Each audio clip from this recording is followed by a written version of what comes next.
करेंगे। श्वास भरकर परमपिता परमेश्वर का स्मरण।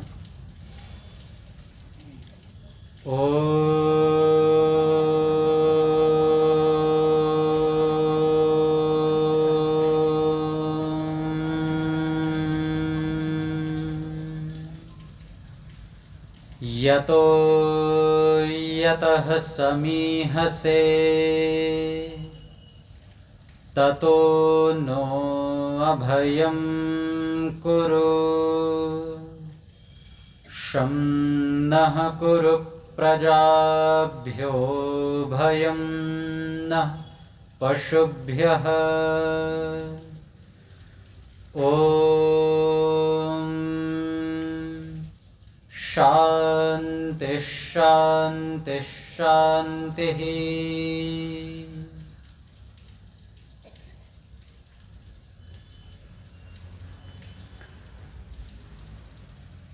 मंचासीन यज्ञ के ब्रह्मा श्रद्धेय आचार्य डॉक्टर वेदपाल जी, जिनके आप सुमधुर भजन सुन रहे थे, श्रीमान प्रदीप शास्त्री जी, आपके सहयोगी मंगलम जी, और वेद की ऋचाओं को शुद्ध रूप से आप तक पहुंचा रही कन्या गुरुकुल की समादरणीय ब्रह्मचारिणियाँ, संचालिका आचार्य दीक्षा जी, समिति के सभी सदस्य, अधिकारी, महानुभाव, उपस्थित सज्जनों, माताओं, और इस यज्ञ मंडप के दाईं ओर बैठे हुए सभी पुरोहित वृंद। ऋषि दयानंद सरस्वती जी की विशेषता इस बात में छिपी हुई है कि वो एक ऐसे पिता, एक ऐसी माँ की तरह हैं जो अपने बच्चे को भले ही थोड़ा अभाव में रख ले, डांट दे, पर कभी गलत रास्ता नहीं दिखाती। किसी बात पर बच्चा परेशान हो सकता है, उसे माता पिता बुरे लग सकते हैं, वो माता पिता से असहमत हो सकता है, नाराज हो सकता है, लेकिन इतने के बाद भी माता पिता कभी भी अपना दायित्व नहीं भूलते। पड़ोसियों में और माता पिता में यही एक अंतर होता है। बहुत बार ऐसा होता है कि छोटा बच्चा पड़ोसी को ज्यादा अच्छा समझता है, इसलिए क्योंकि पड़ोसी उसकी कमियों पर उसे डांटता नहीं है। उसे क्या लेना देना दूसरे के बच्चे से, गलत कर रहा है, सही कर रहा है, नहीं कर रहा है, अच्छा बोल रहा है, बुरा बोल रहा है, पड़ोसी को लेना देना नहीं है। इसलिए वो किसी बात पर टोकते भी नहीं है। लेकिन माता पिता टोकते हैं, माता पिता डांटते भी हैं, कठोर भी हो जाते हैं, और इस कारण कई बार बच्चे अपने ही माता पिता के विरोधी बन जाते हैं। ठीक वैसा ही माता पिता के रूप में ऋषि दयानंद सरस्वती जी भी। बहुत लोग होंगे कि कई बार हम गलत कर रहे होंगे, हमारी गलत बात को भी ठीक कह देंगे, क्योंकि कुछ वाक्य तो आपने प्रायः करके सुने ही होंगे, किसी को बुरा नहीं कहना चाहिए, किसी का विरोध नहीं करना चाहिए। लेकिन ऋषि दयानंद सरस्वती जी इससे बिल्कुल अलग हैं। ऋषि को लगता है ये बात उचित है तो वो कह देते हैं। वो ऋषि हैं, उनके लिए दुनिया का हर व्यक्ति उनकी संतान की तरह है, और कोई पिता अपनी संतान का बुरा भला कैसे सोच सकता है। और इसीलिए ऋषि कहते हैं कि जिस परमात्मा को हम बाहरी चीजों में खोजने चले हैं, रुक जाइए, नहीं मिलेगा। सुबह हम चर्चा कर रहे थे, और आज जो हम चर्चा करेंगे वो यद्यपि उपनिषद से जुड़ी हुई है, पर प्रातः काल की चर्चा से भी जुड़ी हुई है कि अगर परमात्मा को आंखों से देखने निकले हैं तो गलत, कभी नहीं मिलेगा। अगर हम चाहते हैं कि परमात्मा को हाथों से छू कर देख लें तो गलत, कभी नहीं मिलेगा। लेकिन इसका यह भी मतलब नहीं है कि परमात्मा है नहीं, बस हमारी आंखों, हमारे कान, हमारी वाणी से थोड़ा परे है। जिस उपनिषद को हम पढ़ रहे हैं उस उपनिषद का अगला प्रकरण ये कहता है कि जिन इंद्रियों के भरोसे हम अहंकार में डूबे रहते हैं, अगर भगवान को भी उन इंद्रियों से पकड़ना चाहते हैं तो नहीं होगा। वो कहते हैं श्रोत्रस्य श्रोत्रम मनसो मनो यद वाचो हवाचम सौ प्राणस्य प्राण। अरे हमारे कान जिसके कारण सुन रहे हैं वो परमात्मा है, मेरा मन जिसके कारण सोच पा रहा है वो परमात्मा है, मेरी आंखें जिसके कारण देख पा रही हैं वो परमात्मा है, मेरे प्राण जिसके कारण चल रहे हैं वो परमात्मा है। इसलिए ये तो भूल ही जाइए कि आंख नाक कान परमेश्वर को समझ पाएंगे, जान पाएंगे, नहीं जान पाएंगे। लेकिन परमेश्वर है नहीं, बिल्कुल है। अच्छा, एक बात और मैं आप लोगों से कहूंगा कि जब भी आप सच तक पहुंचना चाहें तो उसके लिए सबसे जरूरी है कि अपना सच जरूर स्वीकार करें। क्या सच में हमने परमेश्वर को कभी देखा है? नहीं। कभी ऐसे महसूस किया है?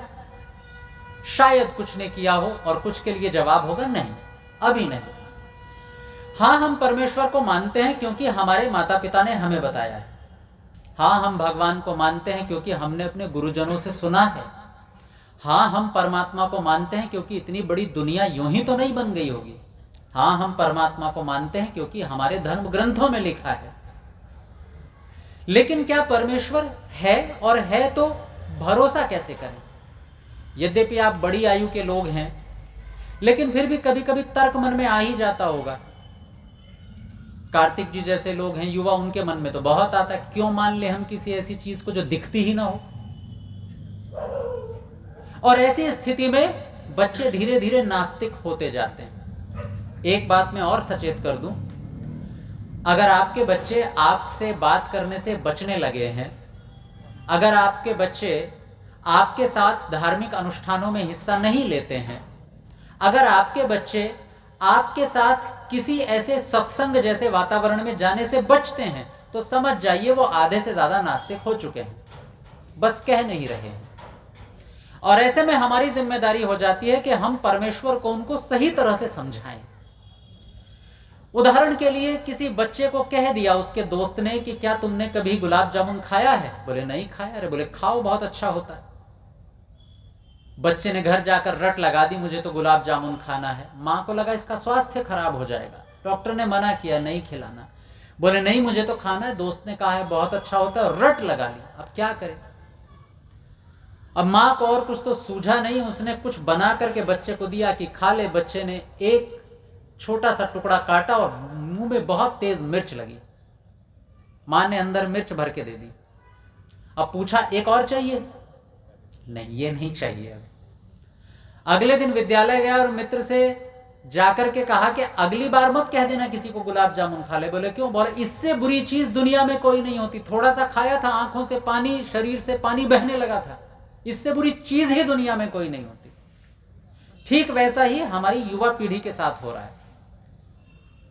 परमेश्वर का अस्तित्व है नहीं है वो अभी हम समझेंगे, लेकिन धर्म से इतनी दूरी वो इसलिए क्योंकि हमारे परोसने में गलती हुई है। हमने शायद कुछ गलत चीज परोस दी उनके सामने। हमने शायद उनको यह कह दिया कि केवल तिलक लगाना ही धर्म होता है, और जब उसने देखा कि तिलक लगाकर भी लोग बुरा करते हैं तो उसका धर्म से विश्वास उठ गया। हमें यह समझाना था कि धर्म और परमेश्वर बाहरी चीजों से तय नहीं होते, व्यवहार से तय होते हैं, हमारे आचरण से तय होते हैं। तो आइए, थोड़ा सा समय, आधा घंटा हमारे पास है, इस प्रकरण को भी समझ लेते हैं, और आधे घंटे बाद अगर थोड़ा नजरिया, थोड़ा दृष्टिकोण बदले तो समय सार्थक रहेगा।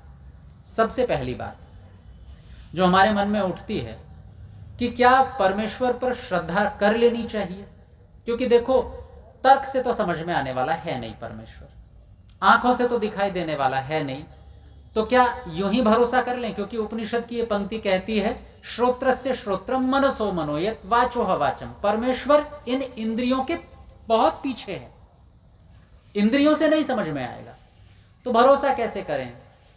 और हमें तो गणित, हमें विज्ञान, हमें आज का तर्क समाज यही सिखाता है कि भरोसा मत करो बिना पूरी तरह से जाने समझें।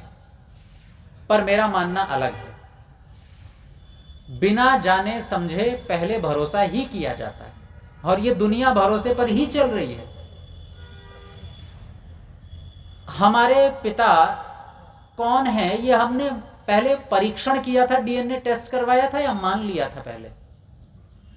मेरे ख्याल से किसी ने डीएनए टेस्ट नहीं करवाया होगा, और आपकी संतानों ने भी मान ही लिया है कि आप ही उनके माता पिता हैं। कोई परीक्षण किया अभी तक? नहीं किया। यानी पहले आपने माना, श्रद्धा रखी, और उससे जीवन बहुत अच्छा चल रहा है। हमारी माँ ने हमें पहली बार दूध पिलाया, उसके बाद थोड़ा थोड़ा भोजन खिलाया। हमने लैब टेस्ट कराया था कि जो खिलाया जा रहा है ठीक है कि नहीं, या खा लिया? बस खा लिया। और कैसे खाया? श्रद्धा से। श्रद्धा मतलब विश्वास करके, भरोसे से खाया। सोचिए दुकानदार कितना विश्वास करता है, वो कितनी श्रद्धा करता है। हम दुकान से सामान लेने जाते हैं, आज की तरह के मार्केट की बात नहीं कर रहा हूं। दुकानदार जो होते थे पहले, आज भी होते हैं। आप कहिए कि मुझे 1 किलो दाल दीजिए, वो 1 किलो दाल तोलेगा, तोल करके थैली आपके हाथ में पकड़ाएगा, बीच में काउंटर है। वो इस आपको नहीं जानता। चलो आप लगता है सोनीपत में और सेक्टर 14 के लोग आपको जानते होंगे। आप सेक्टर 14 से बाहर जाइए या सोनीपत के बाहर किसी दुकान में जाइए, किसी और शहर के पास, वहां राशन की दुकान पे कहिए कि जी मुझे 1 किलो दाल चाहिए, वो 1 किलो दाल तोलेगा, तोल करके काउंटर पर आपके हाथ में रख देगा। आप लेकर भाग गए तो? पैसे न दिए तो? कोई सबूत के पैसे दिए? सीसीटीवी कैमरे तो अब आ गए हैं। पहले कोई प्रमाण होता था कि पैसे दिए कि नहीं दिए। आपने दाल ले ली और कहा मैंने तो दे दिए पैसे, आदमी झूठ बोल रहा है, पर फिर भी दुकानदार बिना कुछ सोचे समझे आपके हाथ में सामान रख देता है, फिर पैसे पूछता है। भरोसा है कि नहीं? विश्वास है, श्रद्धा है, और दुनिया भरोसे पर ही चलती है। हर चीज में मीन मेक करने लग गए कि है कि नहीं, तो दुनिया वहीं के वहीं ठहर जाएगी, रुक जाएगी। भरोसा बहुत जरूरी है, विश्वास बहुत जरूरी है, हर चीज में जरूरी है। और विश्वास की सीमा देखिए आप, कि जब हम अस्वस्थ होते हैं और चिकित्सक के पास जाते हैं, तो चिकित्सक हमें कोई दवाई लिख करके दे देता है। क्या हम 50 लोगों से पूछते हैं कि ठीक है कि नहीं है? नहीं, आते हैं और ले लेते हैं गोली। श्रद्धा का और अतिरेक देखिए कि अगर और अधिक बीमार पड़ गए और चिकित्सक ने कहा कि ऑपरेशन करना पड़ेगा, हम सीधे उसके सामने लेट जाते हैं। लगा दो एनेस्थीसिया, कर दो बेहोश, काट दो जहां से काटना है। कितना अंधा भरोसा है। और इस भरोसे को और ज्यादा व्यावहारिक रूप में देखना है तो किसी पुरुष से पूछिएगा कि जब वो नाई की दुकान पर जाकर बैठता है शेविंग कराने के लिए, तो नाई का उस तरह बिल्कुल यहां होता है एक समय पर, यहां। उसका मूड बिगड़ गया तो चला दिया सीधे तो। पर भरोसा देखिए, दुनिया भरोसे पर ही चलती है। पहले विश्वास। पता नहीं किसने सिखा दिया कि पहले परीक्षण करो, और आज आजमा करके देख लीजिए आप, हर चीज में पहले परीक्षण करने लगिए। एक दिन निकलना मुश्किल हो जाएगा, एक दिन। हर छोटी छोटी चीज में हम परीक्षण करवाने लग जाएंगे। विद्यालय में जा रहे हैं, अध्यापक कुछ पढ़ा रहा है, भरोसा करके मान रहे हैं उसकी बात को, तभी आज यहां बैठे हैं इतने बुद्धिमान बनकर। भरोसा पहले, परीक्षण बाद में। श्रद्धा जरूरी है। ऐसे ही परमेश्वर पर भी श्रद्धा जरूरी है। बाद में परीक्षण करते रहिए। मैं देहरादून में था, तो देहरादून में विद्यालयों में जाकर के मुझे बच्चों से बात करनी थी, और बच्चों ने, कई बार तो विद्यालय में बहुत अच्छे बच्चे होते हैं, बड़े व्यवस्थित रहते हैं, पर कई बड़े शैतान भी होते हैं। तो जब बच्चों से बात करने लगे, तो जो संचालिका थी वो आई और उन्होंने कहा, देखो जी ये आचार्य जी अजमेर से चलकर हमारे लिए आए हैं, बड़ी दूर से आए हैं, बड़ी मेहनत करके, और ये 1 घंटे के लिए आपको उपदेश देंगे, हमारे लिए परिश्रम करके आए हैं। तो एक बच्चे की बीच से आवाज आती है, जबरदस्ती। मतलब हमने थोड़ा ही बुलाया, जबरदस्ती आ गए। बच्चे तो होते हैं शैतान। अब खुसफुसाहट शुरू हो गई, और मुझे ये बात बिल्कुल बुरी नहीं लगती कि अगर मेरे बीच में बच्चे बैठे हो मेरे सामने, और वो बच्चे अगर थोड़ी बहुत शरारत कर दें, तो ये उनका अधिकार बनता है। ऐसे में बच्चे को डांट कर दबा देना, उनके प्रश्नों को, उनकी जिज्ञासाओं को दबाना होता है। अब बीच में से बात आई जबरदस्ती। अच्छा, ये बात सच है कि झूठ थी कि जबरदस्ती? बात तो सच है। बच्चे ने एप्लीकेशन दी थी, आ जाओ आप अजमेर से। किसी ने नहीं दी थी। संचालिका महोदय आर्य समाज से जुड़ी हुई थी, उन्होंने मुझे बुला लिया, विद्यालय की कमेटी से बात की, तो वहां पर 1 घंटे का व्याख्यान हो गया। बच्चों ने नहीं बुलाया, उनका कोई इंटरेस्ट नहीं, कोई रुचि नहीं, उनके लिए तो ये सब जबरदस्ती। अब उनको डांटते रहो, पर बात तो सच है, बुरी लगे तो लगती रहे। लेकिन बस यहीं से कुछ चीज समझने की शुरू होती है कि परमेश्वर हमें कैसे समझ में आएगा, वो शायद यहीं से समझ में आएगा। क्या जबरदस्ती बुरी होती है? लगता तो ऐसा ही है कि जबरदस्ती बुरी होती है, पर नहीं, हर जबरदस्ती बुरी नहीं होती। हम दुनिया में पैदा हुए मर्जी से कि जबरदस्ती? जबरदस्ती। तो आज बुरा लग रहा होगा क्यों पैदा हो गए, क्यों जी? नहीं, मतलब हम पैदा हुए जबरदस्ती, पैदा होकर के धीरे धीरे बड़े हुए जबरदस्ती, हमें विद्यालय भेजा हमारे माता पिता ने जबरदस्ती, अपनी मर्जी से नहीं। और मैंने तो झेला है उसको, आप लोगों ने भी झेला होगा।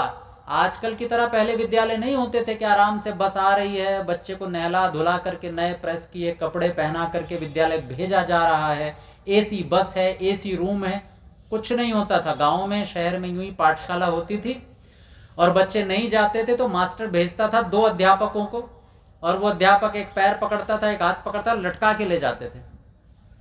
मुझे ले जाया गया है लटका करके, ऐसे आप में से कईयों को ले जाया गया होगा।